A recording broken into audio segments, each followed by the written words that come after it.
चलिए, a very good evening all of you. So what we are discussing today, we are discussing chapter 3 valuation of goodwill. इसकी हम revision कर रहे हैं. Chapter हम बहुत पहले कंप्लीट कर चुके हैं. तो सबसे पहले हम स्टार्ट करते हैं गुडविल की डेफिनेशन से या गुडविल की मीनिंग से. तो हमें सभी को पता है कि इसका मतलब बताना तो बहुत आसान है, पर इसको डिफाइन करना उतना ही मुश्किल बन जाता है. तब भी कुछ ऑथर्स ने इसकी डेफिनेशन दी है, पर हम मीनिंग पे बात करेंगे. अगर हम मीनिंग बात करें सिंपल वर्ड्स में, गुडविल होती क्या है आप लोग बताइए मुझे. हम कह सकते हैं गुडविल क्या है? एक अट्रैक्टिव फोर्स है. गुडविल क्या है? अट्रैक्टिव फोर्स है जो कि कस्टमर्स को हमारे पास क्या करती है? खींच करके लाती है. यानी एक अट्रैक्टिव फोर्स किसी तरह, मैग्नेट की तरह. जैसे मैग्नेट क्या करती है? जो भी छोटे छोटे लोहे होते हैं, चीजें होती हैं, उसको कर लेती है, खींच लेती है अपनी तरफ, अट्रैक्ट कर लेती है. इसी तरीके से गुडविल एक ऐसी चीज है जो कि क्या करती है? चीजों को, कस्टमर्स को हमारी फर्म के अंदर, हमारे बिजनेस के अंदर क्या लेके आते हैं? खींच करके लेके आती है. तो इट इज कौन सी, अच्छा ये बताइए, ये गुडविल जो हमारी क्या होती है? एसेट्स होती है, लायबिलिटी होती है? एसेट्स होती है. तो सबसे पहली बात, ये जो मेरी गुडविल है, ये कौन सी एसेट है? टेंजिबल है, इंटेंजिबल है? इंटेंजिबल एसेट है. Very good. ये मेरी एक इंटेंजिबल एसेट है जो कि किसी तरह काम करती है? अट्रैक्टिव फोर्स की तरह काम करती है कस्टमर्स को बिजनेस के अंदर लाने का. ठीक है. अब हमने कुछ इसमें इंपॉर्टेंट पॉइंट्स पढ़े थे कि ऐसे कौन कौन से फैक्टर्स हैं जो हमारी गुडविल को अफेक्ट करेंगे. ठीक है. गुडविल क्या हो सकती है? Name, reputation, fame, contacts, connections, ये सब क्या है? गुडविल है. जितने ज्यादा आपके कॉन्टेक्ट्स हैं उतनी ज्यादा आपकी गुडविल ज्यादा होगी. जितने ज्यादा आपके कनेक्शंस हैं उतनी गुडविल आपकी ज्यादा होगी. जितनी आपकी ज्यादा जान पहचान है, ठीक है, जितनी आपके पास प्रॉपर्टी है, ठीक है ना, जितने आपके लोग रिस्पेक्ट करते हैं, जैसा आपका बिहेवियर है, वो सब किसके अंदर काउंट होता है? गुडविल के अंदर काउंट होता है. क्या आप इसकी फिजिकल एग्जिस्टेंस है, क्या आप इसको टच कर सकते हो? नहीं कर सकते. इसलिए इसको क्या बोला गया? ये एक इंटेंजिबल एसेट है. अब इसके फैक्टर्स, ऐसे फैक्टर्स जो कि क्या करते हैं? गुडविल को अफेक्ट करते हैं. मुझे बताइए कि क्या बिहेवियर गुडविल को अफेक्ट करेगा, नहीं करेगा आपकी? मान लीजिए आप कोई शॉप चला रहे हो, कोई बिजनेस कर रहे हैं, और आपके पास कोई जना आता है, आप उससे बदतमीजी से बात करोगे, तो आपकी गुडविल कम होगी या उतनी रहेगी या बढ़ेगी? कम होगी. यानी एक आपका बिहेवियर ऐसा फैक्टर है जो कि गुडविल को अफेक्ट कर रहा है. अगर आप अच्छा बिहेव करोगे उसके साथ तो गुडविल इंक्रीज हो जाएगी. अगर आप उसका बेकार बिहेव करोगे तो आपकी गुडविल डिक्रीज हो जाएगी. तो गुडविल के ऐसे कौन कौन से फैक्टर्स हैं जो गुडविल को अफेक्ट करते हैं? तो इसमें बहुत सारे होते हैं, जिसमें हमने पहला पढ़ा बिहेवियर. ठीक है. उसके बाद लोकेशन. क्या लोकेशन आपके बिजनेस की गुडविल के ऊपर अफेक्ट डालती है, नहीं डालती? मुझे मान लीजिए आपने बहुत महंगे वाले प्रोडक्ट्स, आपने शॉप खोला, आपने बहुत महंगे महंगे प्रोडक्ट्स हैं, ठीक है, जो कि एक मिडिल क्लास फैमिली ही परचेस कर सकती है, और आपने जाके वो फैक्ट्री या फिर वो शोरूम स्लम एरिया में जाके खोल दिया, तो मुझे तो आपकी गुडविल बढ़ेगी या घटेगी? घटेगी. अभी आपने देखा होगा बर्गर किंग हो गया, ठीक है, मैकडोनल्ड्स हो गया, ठीक है. मुझे बताओ क्या हम ऐसे एरिया में, कौन से एरिया में उसकी खोलने से गुडविल बढ़ेगी? सीपी जैसे एरिया में खोलने से गुडविल बढ़ेगी या सननगर जैसे एरिया में खोलने से गुडविल बढ़ेगी? सीपी जैसे एरिया में खोलने से गुडविल बढ़ेगी. ठीक है. तो डिपेंड करते हैं लोकेशन. मुझे तो करेगी या नहीं करेगी? करेगी. उसके बाद आपका फर्म नेम, जो आपने फर्म का नाम रखा है, क्या उससे गुडविल पे इफेक्ट पड़ेगा, नहीं पड़ेगा? पड़ेगा. आपने नाम कुछ ऐसा रख दिया जो कि सोसाइटी को अच्छा नहीं लगता, सोसाइटी के खिलाफ है, ठीक है ना. आपने अल्कोहलिक ऐसे कुछ करके लिख दिया, ठीक है, या कुछ ऐसे अपशब्द यूज कर लिए जो कि लग मॉडर्न रहे, अच्छे रहे, पर जो सोसाइटी जिसको अच्छा नहीं लगता, जिनके में ये वर्ड्स यूज नहीं होते, क्या मुझे बताओ वो आपकी गुडविल को बढ़ाएंगे या डिक्रीज कर देंगे? डिक्रीज कर देंगे. तो ऐसे. फिर after sale services. After sale services, मुझे बताओ आप गाड़ी कौन सी लेना पसंद करोगे? कि आपके फोन कॉल करते ही आपकी जितनी भी दिक्कतें हैं वो फोन पर सॉल्व कर दें, या आपको अपने पास बुला करके सॉल्व कर दें, वो वाली गाड़ी, वो वाला फोन लेना पसंद करोगे, या जिसका सर्विस सेंटर ही नहीं है वो वाली गाड़ी, फोन लेना पसंद करोगे जिसपे आफ्टर सेल सर्विसेज मिल रही हैं? आपने कोई सामान खरीदा, उसके बाद भी वो सर्विसेज दे रहे हैं, आपसे रेगुलर टच में है, ठीक है, तो आप वो वाली सर्विसेज ज्यादा पसंद करोगे, उसकी फर्म की गुडविल को बढ़ेगी. तो यानी जितने भी ये चीजें होती हैं आपके करती हैं, फैक्टर्स हैं ऐसे जो कि गुडविल को अफेक्ट करते हैं, या तो बढ़ा देते हैं या फिर घटा देते हैं. तो आपको अकॉर्डिंगली क्या करना पड़ता है? गुडविल को मेंटेन करके चलना पड़ता है. ठीक है. फिर हमने पढ़ा था बेटा टाइप्स ऑफ गुडविल. ये तो क्लियर हो गया होगा. तो बेटा इसका स्क्रीनशॉट लेते चलना. मैं बार बार नहीं बोलूंगा, स्क्रीनशॉट लो. आपको जैसा लगता है कि हाँ पेज कवर हो गया है, तो उसका आप स्क्रीनशॉट अपने आप ले लेना. ठीक है. उसके बाद मैं बात करूंगा टाइप्स ऑफ गुडविल. बेटा कितनी तरह की गुडविल होती है? दो तरह की गुडविल होती है. कौन कौन सी, जल्दी बताएंगे? एक होती है बेटा self generated goodwill. Very good. Self generated goodwill. और एक होती है परचेज गुडविल. बेटा दोनों में फर्क क्या है? सेल्फ जनरेटेड गुडविल क्या होती है? जो कि मैंने खुद जनरेट करी, मैंने किसी से खरीदी नहीं है, किसी को कुछ भी पैसा पे नहीं किया है, वो भी सेल्फ जनरेटेड गुडविल। और जब मैंने किसी को पैसा पे करके उस गुडविल, वो नाम खरीदा हो, रेपुटेशन खरीदी हो, तो उसको बोलेंगे परचेज गुडविल। यानी जिसके लिए कंसिडरेशन क्या हुई है? पे हुई है। तो वर्ड कौन सा इंपॉर्टेंट है यहाँ पर? कंसिडरेशन। अगर किसी के लिए मैंने पैसा पे किया है, उस गुडविल के बदले में कुछ पे किया है, तो वो हो गई कौन सी? वो कौन सी होगी मेरी? Purchase goodwill. जिसके लिए कंसिडरेशन पे की जाती है, कंसिडरेशन इज पेड, वो भी मेरी बेटा परचेज गुडविल। और जिसके लिए मैं कंसिडरेशन पे नहीं करता, कोई भी अमाउंट मैंने पे नहीं किया, वो भी मेरी सेल्फ जनरेटेड गुडविल। एक नंबर के क्वेश्चन में आपके पेपर में आ सकता है। दूसरी बात कि मुझे बताओ बुक्स में कौन सी रिकॉर्ड होती है, कौन सी रिकॉर्ड नहीं होती? क्या सेल्फ जनरेटेड गुडविल बुक्स में रिकॉर्ड होती है? नहीं, ध्यान रखना, it is not recorded in books. It is not recorded in books. इसको हम बुक्स के अंदर रिकॉर्ड नहीं करते हैं। क्या परचेज गुडविल बुक्स के अंदर रिकॉर्ड करते हैं? हाँ जी, क्योंकि ट्रांजैक्शन हुई है, ये हमने पैसा दिया है, कुछ सामान खरीदा है, तो मेरी कौन सी एसेट होगी? इंटेंजिबल एसेट होगी, जिसको मैंने परचेज किया है। तो it is recorded in books. It is recorded in books. इसको बुक्स के अंदर रिकॉर्ड किया जाता है। बात क्लियर है? चलिए स्क्रीनशॉट लेना जिसको ले लो, मैं आगे पेज पे मूव ऑन कर रहा हूं। ठीक है, इतना कंप्लीट हो गया? किसको दिक्कत है यहां तक? नहीं। अब हमारे चैप्टर का नाम क्या है जी? चैप्टर का नाम है वैल्यूएशन ऑफ गुडविल। यानी मैं गुडविल की वैल्यू करूंगा, मैं अपनी फर्म की, मेरी वैल्यू क्या है, रेपुटेशन क्या है, उसकी वैल्यूएशन कर रहा हूं। अब क्यों कर रहा हूं? क्या मैं उसको रिकॉर्ड कर सकता हूं? नहीं कर सकता। मैं किसी से खरीद थोड़ी रहा हूं, मैं क्या कर रहा हूं? वैल्यू कर रहा हूं। वैल्यू मतलब अपने फर्म की वैल्यू निकाल रहा हूं, मेरी फर्म की गुडविल कितनी है। तो मुझे तो कौन सी की निकाल रहा हूं? सेल्फ जनरेटेड गुडविल की निकाल रहा हूं, परचेज गुडविल की निकाल रहा हूं? सेल्फ जनरेटेड की निकाल रहा हूं ना, क्योंकि परचेज की तो ऑलरेडी निकाल रखी है ना भाई, वो तो मुझे पता है ऑलरेडी, मैंने परचेज किया, उसके लिए पैसा दिया है, तो मैं वैल्यू किसकी कर रहा हूं? सेल्फ जनरेटेड गुडविल की कर रहा हूं। अब यहां पर क्वेश्चन आपके पेपर में बनता है कि व्हाई डू वी वैल्यू, या किस किस केस में हम गुडविल की वैल्यूएशन करते हैं। बताओ जी, हमें गुडविल की वैल्यूएशन करने की जरूरत क्यों पड़ती है? किस किस केस में गुडविल को वैल्यू करते हैं?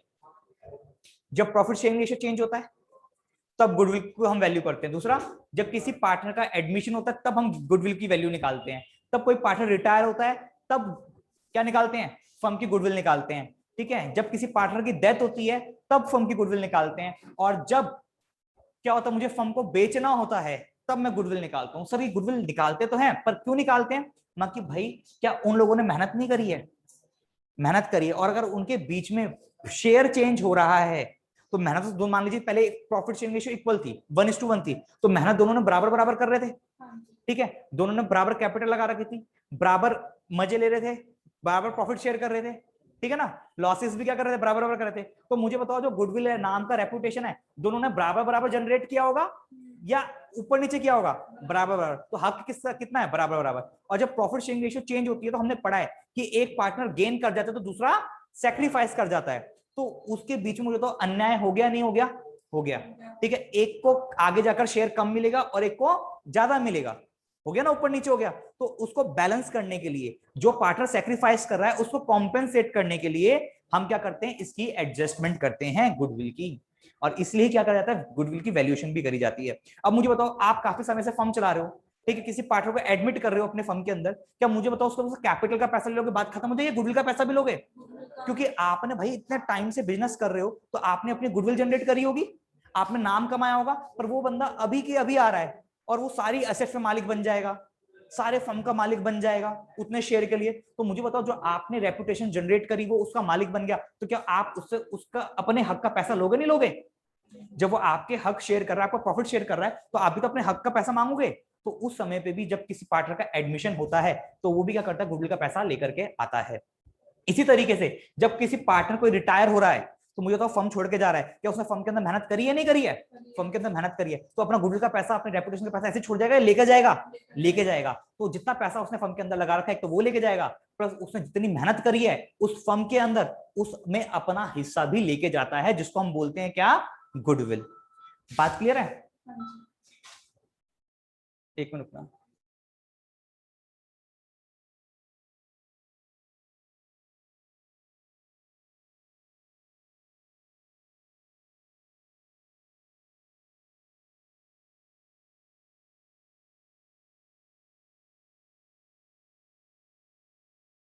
बजे स्क्रीनशॉट ले लो, 1 मिनट में आ रहा हूँ, ठीक है, 1 मिनट दो मुझे।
अब ठीक है, हाँ जी बताइए, कब कब करते हैं वैल्यू गुडविल? जब कोई पार्टनर का एडमिशन होता है, जब कोई पार्टनर की डेथ हो जाती है, जब कोई पार्टनर रिटायर होता है, या हम अपनी फर्म को बेचते हैं, या फिर प्रॉफिट रेशियो चेंज होती है, तब तब इन चीजों में हम क्या करते हैं, गुडविल की वैल्यूएशन करते हैं। अब गुडविल की वैल्यूएशन करते कैसे हैं उस पर आ जाते हैं, वो देखते हैं। चलिए अब बेटा methods of valuation of goodwill लिखेंगे, मेथड्स ऑफ वैल्यूइंग गुडविल। कौन कौन से मेथड हैं जिसकी हेल्प से मैं क्या करता हूं, गुडविल को वैल्यू करता हूं? तो बेटा ध्यान रखना कितने मेथड है, टोटल 3 मेथड है। मैं सारे मेथड इसी पेज पे लिख दूंगा, एक ही पे, देखो, और इसको लंबा ले लेते हैं, ठीक है। पहला मेथड है हमारा एवरेज प्रॉफिट मेथड। कौन सा मेथड है जी? एवरेज प्रॉफिट मेथड, ध्यान रखेंगे। दूसरा कौन सा मेथड है हमारा? सुपर प्रॉफिट मेथड, ठीक है। और थर्ड है हमारा कौन सा? Capitalisation method. कौन सा मेथड है? Capitalisation method. अब इनके फॉर्मूलाज में लिखवाऊंगा, उससे पहले एक बार इन तीनों का मतलब समझ लेते हैं कि होता क्या है, ठीक है। अब इसके अंदर जो एवरेज प्रॉफिट मेथड है, इसके कितने पार्ट्स है बेटा? 2 पार्ट्स हैं, यानी एवरेज प्रॉफिट 2 तरह के लेने हैं मेरे को। कौन कौन से? Very good. एक होगा सिंपल एवरेज प्रॉफिट, एक होगा बेटा सिंपल एवरेज प्रॉफिट मेथड, और दूसरा होगा वेटेड एवरेज प्रॉफिट। यानी इसमें जो सिंपल एवरेज प्रॉफिट का मतलब क्या होता है, जो भी आपको नॉर्मल प्रॉफिट दे रखे हैं उसकी एवरेज निकाल देंगे, ठीक है। और यहां पर क्या करेंगे, वेटेड एवरेज प्रॉफिट में जितने भी प्रॉफिट आपको दे रखे हैं उसमें वेट्स को भी असाइन कर देंगे, फिर हम एवरेज प्रॉफिट निकालेंगे। इसमें वेट्स असाइन नहीं करने, इसके अंदर वेट्स असाइन कर देने, बस इतना सा डिफरेंस है। अगर मैं सुपर प्रॉफिट मेथड करूं तो सुपर प्रॉफिट मेथड अलग है, इसका कोई पार्ट नहीं है। अगर कैपिटलाइजेशन की बात करूं तो कैपिटलाइजेशन के कितने मेथड है? 2 मेथड है। कौन कौन से? एक हमने निकाला एवरेज प्रॉफिट, एक निकाला सुपर प्रॉफिट। तो कैपिटलाइजेशन ऑफ एवरेज प्रॉफिट और दूसरा कैपिटलाइजेशन ऑफ सुपर प्रॉफिट। तो यहां पर लिखेंगे capitalisation of average profit method, और बच्चे दूसरा हो गया capitalisation of super profit method. ना सर शोर मत करना, आराम से बैठो बस। सुपर प्रॉफिट मेथड, ठीक है जी, इतनी बात क्लियर है? तो 3 तरह के मेथड हो गए, average profit, super profit, capitalisation, ठीक है। एवरेज प्रॉफिट में 2 हो गए, simple average profit, weighted average profit. Super profit अलग हो गया आपका, capitalisation of average profit method और capitalisation of super profit method. तो हो गया इसका पार्ट ए और ये हो गया पार्ट बी। अब इनके मतलब समझ लेते हैं, फिर फॉर्मूलाज लिखेंगे, ठीक है। अब देखो जी, एवरेज प्रॉफिट का मतलब क्या होता है? बस बेटा शोर नहीं, समझ लो इधर, अभी आयो लेट आयो और फिर लेट में भी शोर कर रहे हो। एवरेज प्रॉफिट का मतलब क्या होता है, जल्दी बोलिए।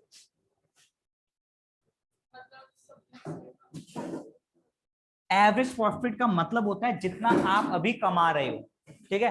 एवरेज प्रॉफिट का मतलब क्या होता है, जितना आप अभी कमा रहे हो। अब मान लीजिए मैं कमाता हूं, अगर आप पूछो सर आपकी इनकम कितनी हो जाती है महीने की, मैंने कहा कि भाई मैंने पिछले साल 40,000 रुपए कमाए थे, ठीक है, मतलब पिछले महीने 40,000 रुपए कमाए थे, इस महीने 50,000 रुपए कमाए, ठीक है, और उससे 2 साल पहले मैंने 60,000 रुपए कमाए थे। तो मुझे बताओ, आप मुझे बेवकूफ कहोगे नहीं कहोगे? क्योंकि सर हमने आपसे प्रॉफिट पूछा कितना कमाते हो, आप सालों का थोड़ी पूछा, आप क्या बताओगे? अगर आपके घर में कोई रिश्तेदार आता है तो पूछते बेटा क्या क्या करते हो, कितना कमा लेते हो, तो आप उसको बताओगे सर जी 4 साल पहले मैंने इतना कमाया था जब बिजनेस स्टार्ट किया था, फिर उसके दूसरे साल इतना कमाया था। वो कहेंगे बच्चा बेवकूफ है। कैसे बताओगे आप? ऑन एन एवरेज बताओगे कि भाई पहले महीने मैंने 60,000 कमाया, फिर 40,000 कमाया, फिर 30 कमाया, फिर 70 कमाया। तो मैंने कहा लगभग ऑन एन एवरेज बेसिस में 40,000 रुपए कमा लेता हूं महीने का। तो बेटा 40,000 रुपए क्या हो गया, एवरेज हो गया। तो किसी को बताते हैं कितना आप एक्चुअल में कमा रहे हो ऑन एन एवरेज बेसिस, उसको क्या बोलते हैं, एवरेज प्रॉफिट, जो आप एक्चुअल में कमा रहे हो, ठीक है, जो कमा रहे हो, ठीक है। इतनी बात क्लियर हो गई? अब ये तो एवरेज प्रॉफिट मतलब समझ में आ गया आपको। अब बात आती है सुपर प्रॉफिट। सुपर प्रॉफिट से पहले हम समझेंगे नॉर्मल प्रॉफिट। किसकी बात करेंगे हम? Normal profit. बेटा नॉर्मल प्रॉफिट का मतलब क्या होता है, जितना कैपिटल इंप्लॉयड करके हम कमा सकते हैं, जितना हम कैपिटल पैसा लगा करके कमा सकते हैं। जैसे मान लीजिए मार्केट है, मार्केट में सबके पास दुकान है, मान लीजिए यहाँ पर 10 बच्चे बैठे हैं, 10 बच्चों को मैंने कहा कि भाई 2-2 लाख रुपए लेके आओ अपने घर से और दुकान खोलेंगे। आपने सबने किराए पे दुकान ली मेन मार्केट के अंदर। ध्यान से सुनो, मेन मार्केट के अंदर क्या करी, दुकानें ली, ठीक है।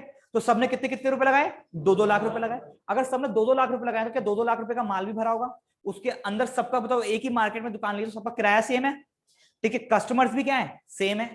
यानी सबने बिल्कुल सेम जैसा किया, सबने अच्छे से सजाया भी, सारे काम किए। पर मुझे होता क्या तब भी हर कोई एक जैसा प्रॉफिट कमाएगा, कोई ज्यादा कमाएगा कोई कम कमाएगा, कोई ज्यादा कमाएगा कोई कम कमाएगा।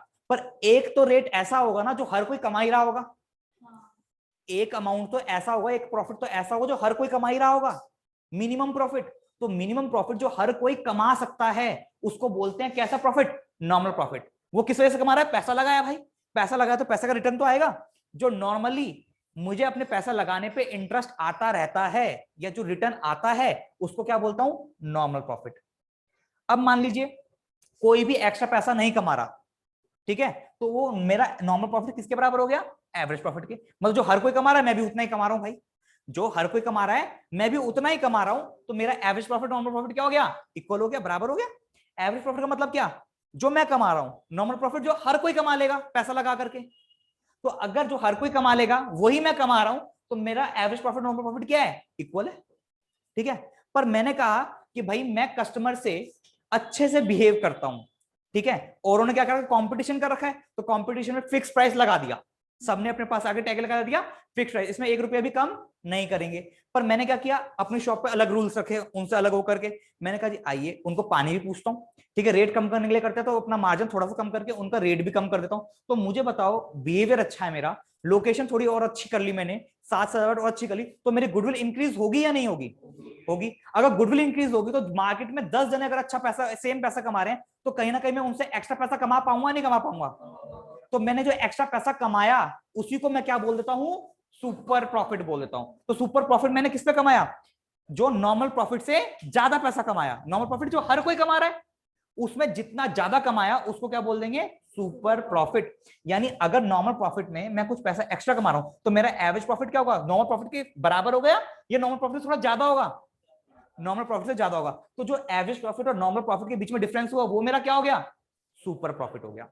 यानी जितना पैसा मैं नॉर्मल प्रॉफिट से अबव कमाता हूं उसको मैं क्या बोलता हूं जी, सुपर प्रॉफिट बोलता हूं। आई होप सुपर प्रॉफिट समझ में आ गया होगा क्या होता है। तो नॉर्मल प्रॉफिट क्या होता है, जो कि कैपिटल इंप्लॉयड यानी जितना पैसा लगाया उस पर कमाया जाता है। तो नॉर्मल प्रॉफिट का फॉर्मूला क्या होगा, सिंपल सी बात है, कैपिटल इंप्लॉयड, जितना भी पैसा मैंने क्या किया है, इंप्लॉय किया है, उस पर नॉर्मल रेट जो मेरे पास कमा आता है, नॉर्मल रिटर्न जो आता है, into normal rate of return, normal rate of return upon में 100। फॉर एग्जाम्पल मैंने 2 लाख रुपए लगाए और हर कोई 10% तो कमा ही लेता है मार्केट में बैठेगा तो। मार्केट में बैठेगा तो 10% तो हर कोई कमा लेगा भाई। 10-20 कस्टमर तो सबके पास होंगे ही होंगे। जब मार्केट खुली है नई दुकान तो 10-20 कस्टमर तो आएंगे ट्राई करने, तो भाई हर कोई 10% तो कमा लेता है। तो यानी नॉर्मल कितना रेट है, मार्केट से रिटर्न जो आता है 10% आता है, यानी हर कोई कम से कम कितना कमा लेता है, 20,000 रुपए कमा लेता है। ठीक है, पर मैं उनके साथ बॉन्डिंग वो क्या होते हैं, एक बार कस्टमर आ गया उसके बाद कहता है भैया नहीं जाएंगे इसके पास। पर मेरी जो शॉप है मैं क्या करता हूँ, कस्टमर के साथ इतना अच्छा रिलेशन बना लेता हूँ कि भाई वो दूसरी दुकानों को छोड़कर सीधा मेरे पास आता है, तो मेरी सेल्स इंक्रीज होगी नहीं होगी, होगी। मेरे पास कस्टमर्स बढ़ेंगे नहीं बढ़ेंगे, बढ़ेंगे। मेरी गुडविल बढ़ेगी नहीं बढ़ेगी, बढ़ेगी। तो अगर मैं, वो तो कमा रहे थे फिक्स प्राइस, पर क्या मैं उनसे ज्यादा प्राइस अगर कभी चार्ज करूंगा तो क्या मना करेंगे वो? नहीं करेंगे। अगर मान लो मैं फिक्स प्राइस चार्ज भी नहीं कर रहा, पर मुझे बताओ क्या मेरी सेल्स बढ़ेगी नहीं बढ़ेगी? सेल्स बढ़ेगी। तो सेल्स, जितनी सेल्स बढ़ेगी उतना प्रॉफिट बढ़ेगा नहीं बढ़ेगा मेरा उनसे? बढ़ेगा। तो जो मैंने एक्स्ट्रा प्रॉफिट कमाया उसको क्या बोल देंगे? सुपर प्रॉफिट बोल देंगे। जैसे मान लीजिए मैंने अगर 5,000 एक्स्ट्रा प्रॉफिट कमाया, एक्स्ट्रा प्रॉफिट मतलब सुपर प्रॉफिट जो कमाया वो कमाया 5,000 रुपए, तो बच्चे मेरा एवरेज प्रॉफिट कितना हो जाएगा? मेरा एवरेज प्रॉफिट कितना हो जाएगा? सर नॉर्मल तो हर कोई 20,000 रुपए कमा ही रहा है, आपने 5,000 और कमाया तो आपका एवरेज प्रॉफिट कितना हो गया? 25,000। और अगर वो एवरेज सुपर प्रॉफिट नहीं कमा रहे, वो एक्स्ट्रा प्रॉफिट नहीं कमा रहे हैं, तो बेटा उनका ये एवरेज प्रॉफिट और कौन सा प्रॉफिट, नॉर्मल प्रॉफिट क्या होंगे? बराबर होंगे। बात क्लियर है? उनका एवरेज प्रॉफिट और नॉर्मल प्रॉफिट क्या होगा? बराबर होगा। पर मेरा ये दोनों बराबर नहीं है। मेरे इसमें मैं क्योंकि क्या कमा रहा हूं? सुपर प्रॉफिट कमा रहा हूं। उनका सुपर प्रॉफिट क्या हो गया? 0 हो गया। तो यानी मैं बोल सकता हूं कि एवरेज प्रॉफिट के अंदर 2 तरह के प्रॉफिट कमाता हूं मैं। एक तो कमाता हूं जो कैपिटल एम्प्लॉयड पे कमाया, दैट इज नॉर्मल प्रॉफिट जो हर कोई कमा रहा है, यस और नो। और साथ में एक तरह का प्रॉफिट और कमाता हूं, कौन सा? सुपर प्रॉफिट भी कमाता हूं, जो मैंने अपनी गुडविल बनाई है, रेपुटेशन बनाई है उसके वजह से। तो एवरेज प्रॉफिट मेरे 2 तरह के होते हैं। एवरेज प्रॉफिट के अंदर 2 तरह के प्रॉफिट होते हैं, एक नॉर्मल प्रॉफिट प्लस में एक सुपर प्रॉफिट। क्या ये बात क्लियर हुई? और ये नॉर्मल रेट ऑफ रिटर्न होता है, एनआरआर, जो हर कोई कमा सकता है मार्केट में बैठेगा तो इतना रिटर्न तो आएगा ही आएगा। बात क्लियर है इतनी? इसका स्क्रीनशॉट लो, आगे चलते हैं। मैं रब कर रहा हूं फिर, फटाफट ले लो बेटा स्क्रीनशॉट।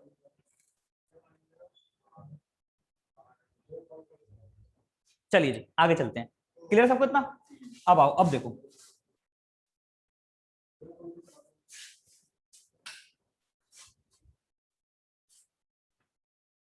बेटा, मैंने अगर नॉर्मल प्रॉफिट कैसे कमाता हूं मैं, किसकी वजह से कमाता हूं? चलो मुझे एक बात बताओ, अगर मेरा नॉर्मल प्रॉफिट 25 आया, कितना आया? 25,000 रुपीज आया, और बच्चे नॉर्मल रेट ऑफ रिटर्न 25% दे रखा है। कितना दे रखा है? 25%। यानी मार्केट में आप जितना भी पैसा लगाओगे उसका 25% तो नॉर्मली कमा ही लोगे। तो आपने कितना कमाया? 25,000 कमाया, तो आपने कितना पैसा लगाया होगा जो कि 25,000 कमा लिया? 1 लाख लगाया होगा। कैसे निकाला जी आपने? आपने करा, देखो आपने क्या किया सर, नॉर्मल प्रॉफिट का आपने फॉर्मूला बताया था। नॉर्मल प्रॉफिट कैसे निकालते हैं हम, कि सर जितना पैसा लगाया कैपिटल एम्प्लॉयड उसका 25%, एनआरआर अपॉन में 100, एनआरआर अपॉन में 100। अब मुझे नॉर्मल प्रॉफिट तो दे रखा है, रेट भी दे रखा है, एनआरआर भी दे रखा है, नॉर्मल रेट ऑफ रिटर्न। मुझे निकालना क्या है? कैपिटल एम्प्लॉयड निकालना है, यस और नो? बेटा इस कैपिटल एम्प्लॉयड निकालने के लिए यानी कितना 25% है, यानी आप क्या निकालना चाह रहे हो? 100% वैल्यू निकालना चाह रहे हो। और 100% वैल्यू निकालने को क्या बोलते हैं? कैपिटलाइज्ड वैल्यू निकालना, बड़ी वैल्यू निकालना, कैपिटल वैल्यू निकालना, कैपिटलाइज्ड वैल्यू। बात क्लियर हो रही है? तो मैं इस फॉर्मूले को अगर मैं इधर से इधर शिफ्ट करूं, कैपिटल एम्प्लॉयड को इधर ही रख लेता हूं, तो कैपिटल एम्प्लॉयड का फॉर्मूला क्या हो जाएगा?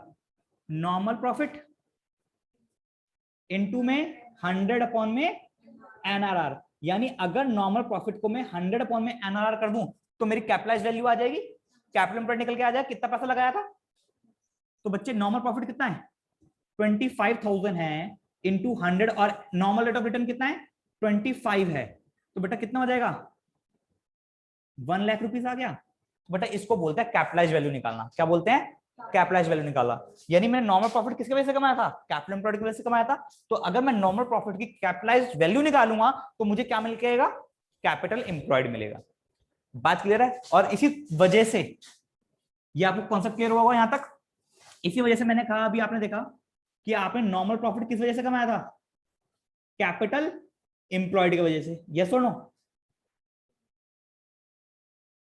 और अगर मुझे नॉर्मल प्रॉफिट से कैपिटल एम्प्लॉयड निकालना था, नॉर्मल प्रॉफिट से कैपिटल एम्प्लॉयड निकालना था, तो मैंने क्या फॉर्मूला यूज किया, नॉर्मल प्रॉफिट को किससे मल्टीप्लाई कर दिया, 100 अपॉन में एनआरआर से मल्टीप्लाई कर दिया। यानी अगर मैं नॉर्मल प्रॉफिट को 100 अपॉन में एनआर से मल्टीप्लाई कर दूं तो मुझे क्या मिल जाएगा, कैपिटल एम्प्लॉयड मिल जाएगा, क्योंकि मैंने नॉर्मल प्रॉफिट के वजह से, सॉरी कैपिटल एम्प्लॉयड के वजह से ही तो नॉर्मल प्रॉफिट कमाया है, यस और नो।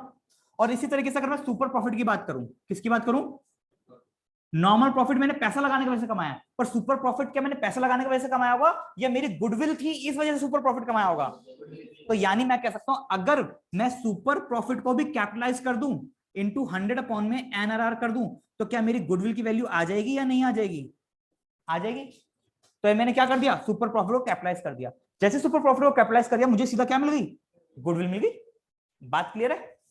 तो मुझे बताओ जब भी मैं फर्म बेचूंगा तो उससे दो चीजों के पैसे लूंगा, एक तो जो मैंने पैसा लगा रखा है कैपिटल एम्प्लॉयड उसका पैसा लूंगा, प्लस कौन सा लूंगा, गुडविल का पैसा लूंगा। तो क्या बोलता हूं इन दोनों को बोलकर मैं बोलता हूं कि मेरे जो टोटल वैल्यू ऑफ फर्म है वो ये निकल जाएगी। तो मेरी टोटल वैल्यू ऑफ फर्म कितनी हो गई, गुडविल प्लस में कैपिटल एम्प्लॉयड। तो मुझे बताओ अगर मैं नॉर्मल प्रॉफिट और सुपर प्रॉफिट को जोड़ता हूं तो मुझे क्या मिलता है, एवरेज प्रॉफिट मिलता है या नहीं मिलता। तो यानी मैं कहता हूं अगर मैं एवरेज प्रॉफिट को सीधा कैपिटलाइज कर दूं 100 अपॉन में एनआरआर कर दूं, क्या मुझे वैल्यू ऑफ फर्म मिल जाएगी, नहीं मिल जाएगी डायरेक्ट, बोलो जी बोलो, मिल जाएगी। भाई मैं एवरेज प्रॉफिट किस वजह से कमा रहा हूं, अपनी वैल्यू ऑफ फर्म की वजह से कमा रहा हूं, जितनी मेरी फर्म की वैल्यू है उतना मैं क्या कमा रहा हूं, प्रॉफिट कमा रहा हूं। इसके अंदर दो तरह के प्रॉफिट हैं, सुपर प्रॉफिट और नॉर्मल प्रॉफिट। सुपर प्रॉफिट मैं गुडविल की वजह से कमा रहा हूं, नॉर्मल प्रॉफिट में पैसा लगाने की वजह से कमा रहा हूं। तो इन दोनों को मिलाकर मेरी वैल्यू ऑफ फर्म मिली और इस वैल्यू ऑफ फर्म में मैं इतना एवरेज प्रॉफिट अपना कमा रहा हूं। क्या ये चीज समझ में आई। तो देखो यहां से ये क्या चीज है, 100 पॉइंट में एनआर का मतलब क्या है, कैपिटलाइजेशन। इसका मतलब क्या है जी, कैपिटलाइजेशन। 100% निकालना, किसी भी चीज के 100% निकालने को क्या बोलते हैं, कैपिटलाइजेशन बोलते हैं। बात क्लियर हो गई। तो ये था ये मेरे यहां पर कितने सारे फॉर्मूले बन गए, बन गए नहीं बन गए। एक फॉर्मूला ये बन गया,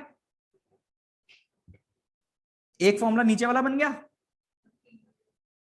दो फॉर्मूले ये हो गए और तीन फॉर्मूले ये हो गए। और अगर आप और फॉर्मूला निकालना चाहो तो निकाल सकते हो, सुपर प्रॉफिट का average profit minus normal profit, और यहां गुडविल का फॉर्मूला निकालना तो वैल्यू ऑफ फर्म माइनस में कैपिटल एम्प्लॉयड। तो ऐसे फॉर्म तो बहुत सारे जनरेट कर सकते हो, मैंने आपको कॉन्सेप्ट दे दिया, इससे फॉर्मूला बना सकते हो। क्लियर बात। तो इसका स्क्रीनशॉट लो, आगे चल रहे हैं।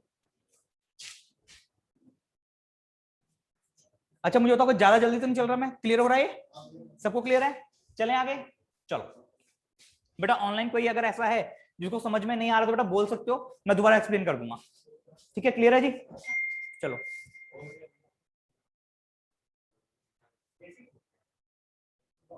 चलो जी, कर दूं, अब कर दूं। चलो आज बेटा एक टर्म हो रहा है, number of years purchase, number of years purchase. अच्छा मुझे बताओ अगर मैंने गुडविल बनाई है अपनी, क्या करी है, गुडविल जनरेट करी है, अपना नाम रेपुटेशन जनरेट किया है, मान लीजिए एकेडमी में रन कर रहा हूं, क्या मेरी थोड़ी बहुत तो गुडविल होगी, थोड़ी बहुत गुडविल होगी, जब भी आप लोग यहाँ बैठे हो ना, बैठे भी नहीं होते।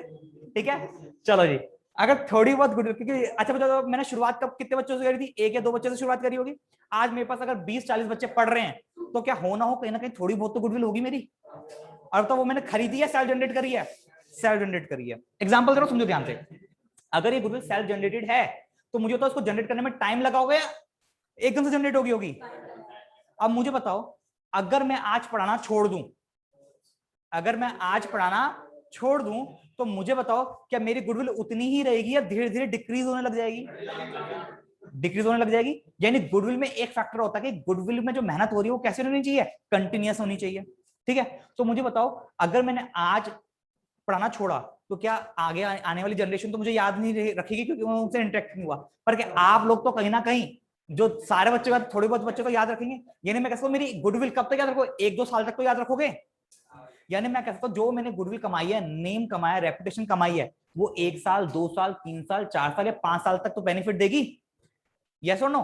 अगर मान लीजिए आज मैं बिजनेस बेचता हूं किसी और को, तो उसको मेरी गुडविल की वजह से, मेरे नाम कमाने की वजह से उसको 4 या 5 साल तक बेनिफिट होगा। ऐसा नहीं पूरी जिंदगी बेनिफिट होता रहेगा, नहीं, उसके लिए बड़ा फर्म होना चाहिए। ठीक है, पर अगर जब बड़ा फर्म होगा तो बेचेगा ही कोई, सिंपल सी बात है। बात समझ आ रही है। तो यानी गुडविल का जो एक पीरियड होता है कि जितने समय तक वो बेनिफिट देती है उसको बोलते हैं नंबर ऑफ इयर्स परचेज। कितने साल के लिए वो परचेज कर रहा है। यानी अगर मैं किसी को अपना फर्म बेच रहा हूं तो मुझे पता जितनी मैंने मेहनत करी है और जो तो मेरे पास प्रॉफिट आ रहा है, मान लीजिए 40,000 रुपये महीना आ रहा है, तो 40,000 रुपये 50,000 रुपये महीना आ रहा है, वो मुझे कब तक आएगा? 4-5 साल तक आएगा, ना कि 5 साल तक आएगा। तो मैं क्या करता हूं, मैं उसको कहता हूं भाई गुडविल के पैसे दे। कैसे दूं? ना कि भाई देख, मैं अगर अभी मेहनत करना छोड़ता हूं तो इतना मेरी फर्म के अंदर दम है कि 5 साल तक तेरे को 40,000 रुपये कमा के दे देगी। 5 साल तक 40,000 रुपये कमा के दे देगी। तो भाई तुम मेरे को मेरी मेहनत के पैसे दे दे। मेरी मेहनत के पैसे कितने हैं? 40,000 रुपीज 5 साल के लिए। तो मैं उसको क्या करूंगा, एडवांस में ही 5 साल का प्रॉफिट ले लूंगा, और जो 5 साल का प्रॉफिट मैंने एडवांस में ले लिया उसी को क्या बोल देते हैं? गुडविल बोल देते हैं। तो गुडविल की वैल्यूएशन क्या हुई? जो प्रॉफिट है उसको मल्टीप्लाई कर दो कितने साल तक वो बेनिफिट देगी। तो अगर उनको मल्टीप्लाई कर दो तो मेरे क्या निकल के आ जाएगी? गुडविल निकल के आ जाएगी। जैसे मान लीजिए अगर एवरेज प्रॉफिट में 40,000 कमाता हूं और मैंने कहा कि मुझे 2 साल तक ही बेनिफिट मिलेगा, तो 40,000 इंटू 2 क्या हो गया? 80,000। 80,000 मेरी क्या होगी? गुडविल होगी। सिंपल सी बात है। तो यहां पर देखो फॉर्मूला कैसे बनेंगे। अगर सिंपल एवरेज प्रॉफिट है, कहता कि मैं जो गुडविल का पैसा लूंगा वो कौन से प्रॉफिट के ऊपर लूंगा? भाई 4 साल का लूंगा। मान लीजिए मेरी कितनी बेनिफिट मिलेगा मुझे, किस साल तक मिलेगा? 4 साल तक बेनिफिट मिलेगा मेरे नाम को, मेरी रेपुटेशन का, मेरी गुडविल का। तो मैंने कहा कि मैं जो 4 साल मुझे प्रॉफिट मिलेगा वो एवरेज प्रॉफिट का मिलेगा। तो मैं क्या करूंगा, सिंपल एवरेज को किससे मल्टीप्लाई कर दूंगा? 4 से मल्टीप्लाई करूंगा तो मेरी गुडविल निकल जाएगी। मैंने कहा ना, सिंपल एवरेज प्रॉफिट जो आ रहा है उसका मैं पैसा नहीं लूंगा, वो मुझे बेनिफिट नहीं देगी। जो मेरा वेटेड एवरेज प्रॉफिट होगा ना, वो मुझे, मैं 4 साल तक कमा सकता हूँ भाई। तो मुझे वेटेड एवरेज प्रॉफिट के हिसाब से मैं गुडविल कैलकुलेट करूंगा। तो मैं इसको 4 से मल्टीप्लाई कर दूंगा तो मेरी गुडविल आ जाएगी। बात समझ रहे हो? हमें करना क्या है, जो भी प्रॉफिट हो, जिस प्रॉफिट के बेस पे गुडविल चाहिए उसको उतने नंबर ऑफ ईयर परचेज से क्या कर दो, सिर्फ मल्टीप्लाई कर दो, मेरी गुडविल का वैल्यू निकल के आ जाएगी। कुछ खास है ही नहीं इसमें। क्लियर हुई बात? अब मैंने कहा नहीं नहीं, इन दोनों को छोड़ो, मैं तो सुपर प्रॉफिट जो कमाता हूं ना उसके बेस से मुझे प्रॉफिट हो रहा है, मैं सुपर प्रॉफिट के बेस पे गुडविल का पैसा लूंगा। तो कहता है भैया कितना प्रॉफिट कितने साल तक कमा लोगे? मैं 5 साल तक कमा लूंगा मैं प्रॉफिट। तो कहता है ठीक है, सुपर प्रॉफिट कितना है? मां कि मेरा सुपर प्रॉफिट 20,000 रुपए है। तो ठीक है जी, 20,000 इंटू 5 कितने रुपए हो गए? 1,00,000। तो मेरी गुडविल की वैल्यू कितनी होगी? 1,00,000। यानी अगर मैं इन सबको नंबर ऑफ ईयर परचेज से मल्टीप्लाई कर दूं तो मेरी वैल्यू किसकी निकल जाएगी? डायरेक्ट गुडविल की वैल्यू निकल जाएगी। बात क्लियर है? अब यहां पर क्या पढ़ा था मैंने? कैपिटलाइजेशन ऑफ एवरेज प्रॉफिट और कैपिटलाइजेशन ऑफ सुपर प्रॉफिट। मुझे बताओ अगर मैं सुपर प्रॉफिट को कैपिटलाइज करूं मुझे क्या मिलेगा? गुडविल मिलेगी नहीं मिलेगी? अब यहां पर फॉर्मूला पढ़ा था। नॉर्मल प्रॉफिट को कैपिटलाइज करते हैं तो कैपिटल एम्प्लॉयड, एवरेज प्रॉफिट को कैपिटलाइज करते हैं तो वैल्यू ऑफ फर्म, और सुपर प्रॉफिट को कैपिटलाइज करते हैं तो गुडविल। तो भैया मुझे निकालनी क्या है? बेसिकली गुडविल निकालनी है, और कह रहा है कैपिटलाइज करो सुपर प्रॉफिट को। अगर सुपर प्रॉफिट को कैपिटलाइज कर दूंगा यानी 100 अपॉन में एनआर कर दूंगा, किसको? सुपर प्रॉफिट को मल्टीप्लाई कर दूं 100 अपॉन में एनआर से, क्या मुझे डायरेक्ट गुडविल मिल जाएगी? नहीं मिल जाएगी? तो यानी इस फॉर्म से डायरेक्ट निकल के आ रही है गुडविल। बात क्लियर हो रही है? और अगर मैं एवरेज प्रॉफिट को कैपिटलाइज करूं तो मुझे क्या मिलेगा? वैल्यू ऑफ फर्म मिलेगी। Very good. अब यहां पढ़ा था हमने एवरेज प्रॉफिट को कैपिटलाइज करते हैं तो मुझे क्या मिलती है? वैल्यू ऑफ फर्म मिलती है। तो बेटा अगर मैं एवरेज प्रॉफिट कैपिटलाइज करने के लिए बोल रहा है तो एवरेज प्रॉफिट कैपिटलाइज कर दो, वैल्यू फर्म निकल जाएगी, और वैल्यू फर्म में से क्या माइनस कर दो? कैपिटल एम्प्लॉयड माइनस कर दो, तो गुडविल की वैल्यू निकल के आ जाएगी। यस और नो? अभी फॉर्मूला में पढ़ा ना यहाँ पर, तो वही इसके फॉर्मुलाज हैं और कुछ नहीं है। यानी इसके फॉर्मुलाज मैं आपको ऑलरेडी करवा चुका हूं, बस मेथड्स के अंदर लिखवाना रह गए हैं, वो मेथड्स के अंदर लिखवा देता हूं। क्या मुझे तो अब आज के बाद कोई ऐसा बच्चा रहेगा जिसको गुडविल के फॉर्मूले याद नहीं होंगे? सबको याद हो गए? अब एक एग्जांपल ले लेते हैं फटाफट से। मुझे बताएगा एलन, चलो एलन बताओ बेटा, अगर सुपर प्रॉफिट से गुडविल निकालनी है तो फॉर्मूला क्या होगा? सीधा गुडविल का फॉर्मूला बताओ। बोलो बोलो। Number of year purchase, simple. तो यानी अगर आपको सुपर प्रॉफिट मेथड से गुडविल निकालनी है तो आप क्या करोगे? Super profit into number of year purchase कर दोगे, डायरेक्ट सुपर प्रॉफिट से आपका क्या आ जाएगा? गुडविल आ गई। अगर मैंने कहा कि गुडविल निकाल दो, क्या दो मुझे वैल्यू निकाल के दो एवरेज प्रॉफिट मेथड से, तो आप क्या करोगे सर? एवरेज प्रॉफिट को नंबर ऑफ ईयर परचेज से मल्टीप्लाई कर दो, आपके पास गुडविल की वैल्यू आ जाएगी। मैंने कहा मुझे वेटेड एवरेज प्रॉफिट मेथड से दो, तो सर वेटेड एवरेज प्रॉफिट को नंबर ऑफ ईयर परचेज से मल्टीप्लाई कर दो, आपके पास गुडविल की वैल्यू आ जाएगी। वेटेड एवरेज बताऊंगा ना, अभी निकालना सिखाऊंगा। वेटेड एवरेज कुछ नहीं होता भाई, मैंने कहा देखो वेटेड एवरेज का मतलब क्या होता है? 2016 में मैंने कमाए 50,000 रुपए, 2017 में कमाए मैंने 40,000 रुपए, 2018 में कमाए मैंने 50,000 रुपए अलग से। ठीक है जी। अब सुनो, मैंने कहा कि भाई अगर मैं इसका सिंपल एवरेज प्रॉफिट निकालूं तो कैसे निकालेंगे? इन सबको प्लस करके डिवाइड बाय 3 कर देंगे, ये तो हो गया सिंपल। यानी नॉर्मली प्रॉफिट आता है मेरे को कितना? कितना हो गया जीरा, इसको काम करो, इसको भी 50 कर दें, एक ईयर और ले लेते हैं, एक काम करो 60,000 ले लेते हैं 2019 में, ठीक है। कितना हो गया जी average profit, simple average profit कितना आ जाएगा, सबको प्लस करोगे 90 90 और 60 एक 50 2 लाख, सबको प्लस किया 2 लाख डिवाइड बाय 4, तो आपका एवरेज प्रॉफिट कितना आ गया 50,000। यानी अब आप किसी को ये नहीं कहोगे भैया 2016 में 50,000 कमाए थे, फिर 40,000 कमाए, फिर 50 कमाए, फिर 60 का है, आप कहोगे ऑन एन एवरेज बेसिस में कितना कमा लेता हूं, 50,000 रुपए कमा लेता हूं, ठीक है। अब ये तो हो गया आपको कौन सा प्रॉफिट, सिंपल एवरेज। मैंने जो एवरेज निकाला सिंपल तरीके से निकाला। अब कहते हैं नहीं नहीं नहीं सिंपल तरीके से नहीं, कैसे निकालो, वेटेड एवरेज निकालो। वेटेड का मतलब उसमें वेट्स लगा दो, मतलब उसको वो कहना चाहता है कि भैया इसकी वैल्यू ज्यादा थी, आपने वैल्यू कम लगाई है, मेरी यहां पर ना जो 50,000 शुरुआत में लगाए थे इसके ऊपर मेरी कम मेहनत हुई थी, या कह दो इसके ऊपर सबसे ज्यादा मेहनत हुई थी मेरी, ठीक है। खून पसीना एक हो गया था, मेरे पर कुछ भी नहीं था, बहुत मेहनत करती, अगर ये मेहनत नहीं होती तो ये प्रॉफिट नहीं आता।